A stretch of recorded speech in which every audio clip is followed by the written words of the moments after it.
Welcome back to our channel start to study. இன்றைக்கி வீடியோவில் என்ன பார்க்க போகிறோன்னு பார்த்தோன்னா, ரீசெண்டாக எனக்கு 2-3 சிஸ்டர் வந்து மெயில் பண்ணியிருந்தாங்க. ஒரே கொஷினை வந்து 2-3 சிஸ்டர்ஸ் வந்து என்கிட்ட கேட்டிருந்தாங்க. என்ன கொஷின் பார்த்தீங்கன்னா, எக்ஸாம் பாயிண்ட் ஆஃப் வியூக்கு எப்படி நோட்ஸ் எடுக்கிறது, எக்ஸாம் பாயிண்ட் ஆஃப் வியூக்கு எப்படி படிக்கிறது, எக்ஸாம் பாயிண்ட் ஆஃப் வியூக்கு எப்படி அண்டர்ஸ்டாண்ட் பண்ணி எக்ஸாமில் எழுதுறது. நாங்கள் நிறைய படிக்கிறோம், ஆனால் எழுதுறதுக்கு எங்களுக்கு டைம் இருக்க மாட்டேது எக்ஸாமுக்கு. ஸோ எப்படி வந்து exam point of view or exam ஓரியன்டாக நம்ம எப்படி வந்து லேர்ன் பண்ணுறது அப்படின்ற கொஷின் வந்து 2-3 சிஸ்டர் சேம் கொஷின் கேட்டிருந்தாங்க. ஸோ அவங்களுக்கு வந்து நான் ரிப்ளை பண்ணியுமே வந்து அவங்களுக்கு பெருசாக புரிஞ்சுதான்னு எனக்கு தெரியல. ஸோ இந்த கொஷின் வந்து காமனாக எல்லாருக்குள்ளேயும் இருக்கும். நிறைய கமெண்ட்ஸில் கூட நான் இதெல்லாம் பார்த்துருக்கேன். பட் இதை வந்து ஒரு பெரிய இஷ்யூவாக எடுத்தது கிடையாது. ஸோ இன்றைக்கி வந்து பார்த்தோன்னா, நான் எப்படி நோட்ஸ் எடுக்கிறேன் அப்படின்றதும், எக்ஸாம் பாயிண்ட் ஆஃப் வியூக்கு எப்படி நோட்ஸ் ப்ரிப்பேர் பண்ணி படிக்கணும், ப்ளஸ் எக்ஸாம் பாயிண்ட் ஆஃப் வியூக்கு எவ்வளோ எழுதுனா போதுமானது அப்படின்றத பற்றி நான் ஷேர் பண்ண போகிறேன். ஸோ வீடியோவை ஸ்கிப் பண்ணாமல் ஃபுல்லாக கேளுங்க. So first exam point of வியூக்கு படிக்கணும் அப்படின்னு வரும்போது நிறைய பேருக்குள்ள தோன்ற கொஷின் என்னென்னு பார்த்தீங்கன்னா, எந்த சோர்ஸ் வச்சு படிக்கிறது, என்ன மாதிரியான மெட்டீரியல்ஸ் வந்து நமக்கு தேவை, அந்த கொஷின் தான் நம்ம மைண்டுக்குள்ளே ஃபஸ்ட்டு வருது. வந்து புக்கு வாங்கி படிக்கலாமா, இல்லை நெட்டில் இருக்கிற சோர்ஸ் வச்சு படிக்கலாமா, இல்லை காலேஜில் கொடுக்குறத வச்சு படிக்கலாமா, இதுவே வந்து பார்த்திங்கன்னா நமக்கு பல மாதமான ஒரு கன்ஃபியூஷனாகவே இருந்துகிட்ருக்கு. ஸோ ஃபஸ்ட்டு அதை கிளியர் பண்ணிக்கோங்க. நீங்கள் வந்து எந்த சோர்ஸ் வேணாலும் வச்சு படிக்கலாம். இந்த புக்கை தான் ஃபாலோ பண்ணணும், இல்லை இவங்களோட நோட்ஸை தான் ஃபாலோ பண்ணணும், இல்லை இந்த மெட்டீரியலில் படித்தா மட்டும்தான் மார்க் கிடைக்கும் அப்படின்னு எந்த ஸ்டாண்டர்டைஸ்டு மெட்டீரியலும் உங்களுக்கு பிஎட்டில் கிடையாது. ஃபஸ்ட்டு நீங்கள் அதை தெரிஞ்சுக்கோங்க. ஏன்னா நிறைய பேர் அது தெரியாமலே இந்த ஆத்தர் புக் இருக்கா நிறைய பேர் கேட்டுகிட்டே இருக்கீங்க. என்கிட்டையுமே எந்த ஆத்தர் புக் நீங்கள் ஃபாலோ பண்ணுறீங்க அப்படின்னு கேட்குறீங்க. ஸோ நான் ஆல்ரெடி நிறைய வீடியோவில் சொல்லியிருப்பேன், ஒரு புக் மட்டும் நான் ஃபாலோ பண்ணி நோட்ஸ் எடுக்கிறது கிடையாது, 2-3 புக்ஸை நான் ஃபாலோ பண்ணுவேன். ஸோ அதனால் எந்த புக் நேம் அப்படின்னு சொல்ல முடியாது. ஒரு புக்லேருந்து எடுத்தால் இதுன்னு சொல்லலாம், 2-3 புக்குன்றதுனால நான் வந்து கொஞ்சம் கொஞ்சமாக ஷஃபில் பண்ணி எடுக்கிறதுனால நான் சொல்கிறது இல்லை அப்படின்னு சொல்லியிருந்தேன். ஸோ அதை தான் நான் உங்களுக்கும் சொல்கிறேன். ஒரே புக்கை வந்து வச்சுட்டு அதில் எல்லா நாலேஜும் அக்யூர் பண்ண முடியும் அப்படின்னு தயவு செய்து நினைக்காதீங்க. இப்போ ஒரு டாபிக் எடுத்துக்கிட்டீங்க அப்படின்னா, அந்த டாபிக் ஃபுல்லாக நீங்கள் அண்டர்ஸ்டாண்ட் பண்ணணும்னு நினைக்கிறவங்களா இருந்தீங்க அப்படின்னா நிறைய தேடணும்.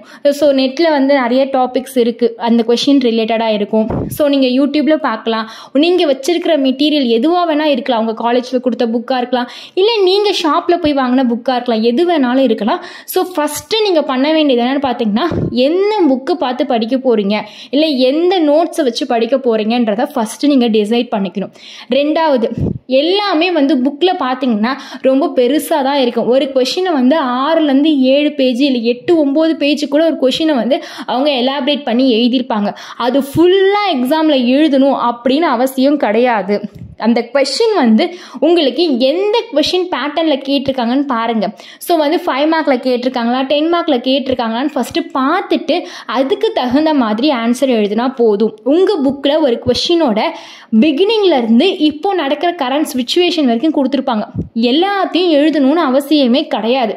எல்லாத்தையும் தெரிஞ்சுக்கிட்டு எது இந்த கொஷினுக்கு தேவையோ, எத்தனை மார்க்குக்கு அந்த கொஷின் கேட்டிருக்காங்களோ அந்த அளவுக்கு அதை எழுதினா போதுமானது. நிறைய பேர் புக்கில் இருக்கிறத ஃபுல்லாக எழுதியும் கூட எனக்கு மார்க்கே போட மாட்டேங்கிறாங்க மேம், நான் எப்படி தான் எழுதுறது அப்படின்னு கேட்குறீங்க. புக்கில் இருக்கிறத ஃபுல்லாக எழுதினாங்கன்னா ஃபஸ்ட்டு உங்களுக்கு பேஜே பத்தாது. ரெண்டாவது, வளன்னு எழுதினீங்கன்னா உங்களுக்கு ஸ்ட்ரைக் அவுட் பண்ணிட்டு போயிட்டே இருப்பாங்க. ஹைலைட் பண்ணி என்னென்ன பாயிண்ட்ஸ் தேவையோ, இப்போ ஒரு கொஷின் எடுத்துக்கிட்டோம் அப்படின்னா அதில் இயர்ஸ் கண்டிப்பாக கொடுத்துருப்பாங்க, இல்லை ஆத்தர் நேம் கொடுத்துருப்பாங்க, இல்லை இம்பார்ட்டண்ட்டாக அதை பற்றியான ஏதோ ஒரு மென்ஷன். இப்போ நான் வந்து சைல்டு ரைட்ஸ்க்கு தான் வந்து கொஷின் பேப்பர் எடுத்து ஆன்சர் வந்து க்ரியேட் பண்ணிகிட்ருக்கேன், நோட்ஸ் எடுத்துகிட்ருக்கேன். ஃபார் எக்ஸாம்பிள் இப்போ அதுக்கு நான் சொல்கிறேன் அப்படின்னா, சைல்டு ரைட்ஸ்னால் என்னன்னு ஒரு கொஷின். ஸோ சைல்டு ரைட்ஸ்க்கு என்ன ஆன்சர் தேவையோ அதை மட்டும் எழுதினா போதும். அது நிறைய கொடுத்துருப்பாங்க, நீடு, இம்பார்ட்டன்ஸ். ஸோ அதை மாதிரி என்னென்ன ஆர்டிகல்ஸில் அதை கொடுத்துருக்காங்க, இந்தியன் கான்ஸ்டியூஷனில் எந்தெந்த இடத்துல அதை பற்றி பேசப்பட்டிருக்கு, இதெல்லாமே உங்களுக்கு வந்து பார்த்திங்கன்னா அதோட ஆன்சராக கருதப்படுவாங்க. ஆனால் அந்த கொஷின் 5 மார்க்கில் கேட்டாங்கன்னா ஜஸ்ட் 2.5 பேஜ் to 3 பேஜஸ்க்கு எவ்வளோ போதுமோ அவ்வளோ எழுதுனா போதுமானது சிஸ்டர். ஸோ எல்லாமே எழுதினீங்க அப்படின்னா டைம் பத்தாது. எல்லாமே எழுதணும்னு நினச்சிங்கன்னா அந்த ஒரு பயத்திலே அடுத்த கொஸ்டினுக்கான ஆன்சர் உங்களுக்கு தெரிஞ்சே இருந்தாலும் மறந்து போயிடுவீங்க. ஸோ அதனால் அந்த தப்பை பண்ணாதீங்க. இன்னொரு சிஸ்டர் கேட்டிருந்தாங்க, எக்ஸாம் பாயிண்ட் ஆஃப் வியூக்கு எப்படி ஃபஸ்ட்டு நாங்கள் நோட்ஸ் எடுக்கிறது அப்படின்னு கேட்டிருந்தீங்க.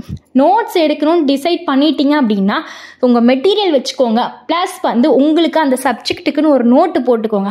ஸோ நோட் போட்டுட்டு அந்த நீங்கள் படிச்சிருப்பீங்களா ஒரு கொஷினை ஃபுல்லாக படிச்சிருங்க. அவங்க எத்தனை பேஜஸ் கொடுத்துருக்காங்களோ, ஹாஃப் பேஜோ 1 பேஜோ 2 பேஜோ 3 பேஜோ, அவங்க அந்த கொஷினை எத்தனை பேஜுக்கு கொடுத்துருக்காங்களோ அதை எத்தனை பேஜுக்கும் ஃபஸ்ட்டு படிச்சுட்டு, ஸோ அதுலேயே உங்களுக்கு டிசைட் பண்ணிடுவீங்க இதெல்லாம் தான் தேவை, இதெல்லாம் கதையாக கொடுத்துருக்காங்க, இதெல்லாம் நம்ம புரிஞ்சுக்கணுன்றதுக்காக எக்ஸாம்பிளுக்கு கொடுத்துருக்காங்கன்னு உங்களுக்கு படிக்கும் போதே கிளியராக புரிஞ்சிடும். ஸோ அதெல்லாம் ஒமிட் பண்ணிவிடுங்க, எக்ஸாம்பிள்லாம் ஒமிட் பண்ணிவிடுங்க, ஸோ அவங்க கொடுத்துருக்க ஸ்டோரி எல்லாம் ஒமிட் பண்ணிவிடுங்க, இந்த இல்லுஸ்ட்ரேஷன்ஸ் எல்லாம் ஒமிட் பண்ணிவிட்டு உங்களுக்கு ஹைலைட் பண்ணி பிரின்சிபல்ஸ் அப்படின்னா 10 பிரின்சிபலோ 9 பிரின்சிபலோ 5 பிரின்சிபலோ எத்தனை பிரின்சிபலோ அத்தனை பிரின்சிபல் எழுதினா போதும். அந்த பிரின்சிபலுக்கு மேலே ஒரு ஹிஸ்ட்ரி கொடுத்துருப்பாங்க, அதெல்லாம் எழுத வேண்டிய அவசியமே கிடையாது. ஸோ இப்படி தான் வந்து பார்த்தீங்கன்னா நோட்ஸ் எடுக்கிறதுக்கு முன்னாடி அந்த கொஷினை ஃபுல்லாக ப்ரிப்பேர் பண்ணிக்கோங்க. ப்ரிப்பேர் மீன்ஸ் வெறும் புக்கை மட்டும் படித்தா போதுமான்னு கேட்காதீங்க. நான் வந்து திருப்பி நிறைய ஸ்டூடெண்ட்ஸ்க்கு சொல்கிறது என்னென்னு பார்த்தீங்கன்னா, நம்மலாம் டீச்சர்ஸ். ஸோ டீச்சர்ஸ் அப்படின்னாலே நிறைய படிக்கணும், நிறைய தெரிஞ்சு வச்சுருக்கணும். ஒரு கான்செப்ட் பற்றி நிறைய தெரிஞ்சுக்கோங்க. தெரிஞ்சுட்டு அதில் எவ்வளோ நமக்கு தேவையோ அவ்வளோ எழுதினா போதும். இன்னும் நிறைய பேர் எனக்கு அதுக்கெலாம் டைம் இல்லை மேம், எனக்கு வந்து எக்ஸாம் பாயிண்ட் ஆஃப் வியூக்கு பாஸ் ஆனால் போதும், எனக்கு பாஸ் ஆகிற அளவுக்கு மட்டும் சொல்லுங்கள் அப்படின்னா இம்பார்ட்டன்ட் கொஷின்ஸை மட்டும் படிச்சுக்கோங்க சிஸ்டர்ஸ். பாஸ் ஆகிறதுக்கு அதை தவிர வேறு வழியே கிடையாது.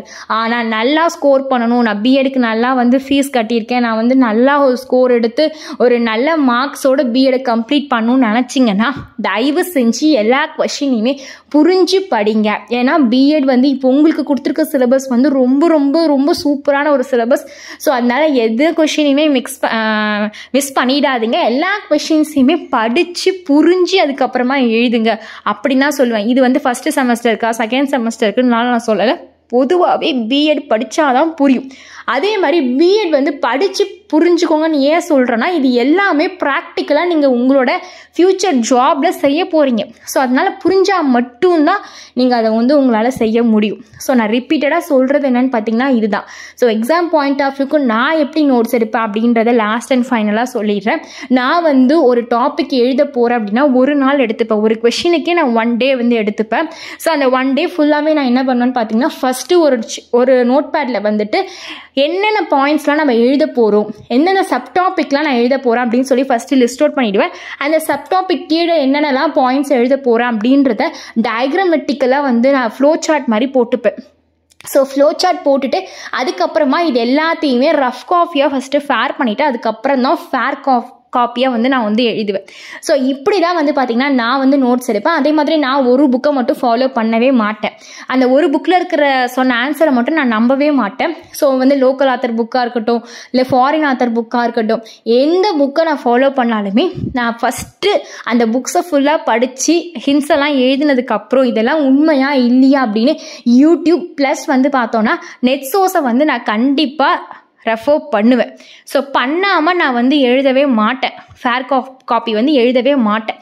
ஸோ இப்படி தான் வந்து பார்த்திங்கன்னா நான் வந்து நோட்ஸ் எடுக்கிற ஃபார்மட். இந்த ஃபார்மேட்டில் தான் வந்து பார்த்திங்கன்னா நான் இது வரைக்கும் நோட்ஸ் எடுத்து உங்களுக்கு கொடுத்துட்ருக்கேன். So first semester, second semester, fourth semester, இந்த செமஸ்டர் பேட்டர்ன் வந்து பார்த்திங்கன்னா என்னென்னன்றது உங்களுக்கு தெரிஞ்சிருக்கும்.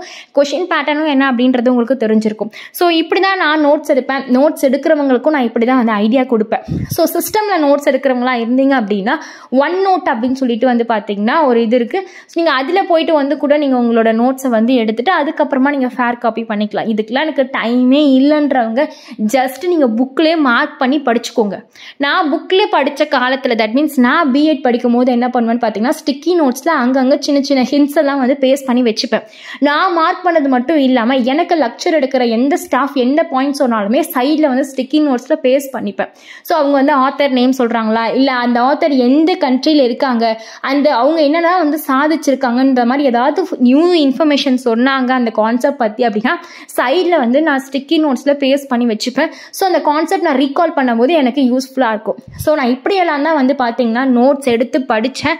ஸோ நான் இப்படி தான் இப்பயும் நோட்ஸ் எடுத்து உங்களுக்கும் நான் கொடுத்துட்ருக்கேன். வீடியோஸ்க்கும் நான் இப்படி தான் வந்து பார்த்தீங்கன்னா நோட்ஸ் வந்து எடுப்பேன். ஒரு டாபிக் எடுக்க போகிறேன்னா சைடில் நோட் பேடில் எக்ஸ்ட்ரா என்னென்ன இன்ஃபர்மேஷன் சொல்லலாம் அப்படின்னு சொல்லிட்டு நோட் பேடில் எழுதி வச்சுக்கிட்டு அது மட்டும் இல்லாமல் உங்களுக்கு நோட் பேடில் இருக்கிற இன்ஃபர்மேஷனையும் நான் சேர்த்து சொல்லுவேன். ஸோ இப்படி தான் வந்து சிஸ்டர்ஸ் நான் அவங்களுக்கு வந்து நான் நோட்ஸ் எடுக்கிறதுக்கான டிப்ஸும் நான் இதுதான் ஃபாலோ பண்ணுறேன். உங்களுக்கும் இந்த டிப்ஸை நான் ஷேர் பண்ணுறேன். ஸோ இந்த வீடியோ வந்து உங்களுக்கு ரொம்ப யூஸ்ஃபுல்லாக இருக்கும் அப்படின்னு நான் நினைக்கிறேன். இந்த மாதிரி எக்ஸாம் பாயிண்ட் ஆஃப் வியூக்கு எப்படி படிக்கணும் எழுதணும் அப்படின்ற டிப்ஸ் உங்ககிட்ட யாராவது கேட்டாங்க உங்கள் ஃப்ரெண்ட்ஸ்னால் இந்த வீடியோ ஷேர் பண்ணி பார்க்க சொல்லுங்கள். அதே மாதிரி நம்மளோட சேனலில் நிறைய எக்ஸ்ப்ளனேஷன் வீடியோஸ் வந்து போஸ்ட் பண்ணியிருக்கேன். ஸோ மிஸ் பண்ணாமல் அதெல்லாம் பாருங்கள். வேறு எதாவது இம்பார்ட்டன்ட் டாபிக்ஸ் வேணும் அப்படின்னா கமெண்ட் பண்ணுங்கள். சீக்கிரமாகவே நான் வீடியோஸ் போஸ்ட் பண்ணுறேன். நிறைய பேர் வந்து ஏன் இப்போ ரீசெண்டாக வீடியோஸ் போஸ்ட் பண்ணுறேன்னு சொல்லி ரீசெண்டாக கேட்டுகிட்டே இருக்கீங்க. ஸோ ஒரு பர்சனல் ரீசன்ஸ்னால என்னால் கண்டினியூஸாக வந்து வீடியோஸ் போட முடியல. But I will try to கண்டினியூஸாக வீடியோ போடுறதுக்கு. ஸோ இந்த வீடியோவை இவ்வளோ நேரம் பொறுமையாக கேட்ட உங்கள் எல்லாருக்கும் ரொம்ப நன்றி. தேங்க்ஸ் ஃபார் வாட்சிங் எ வீடியோ.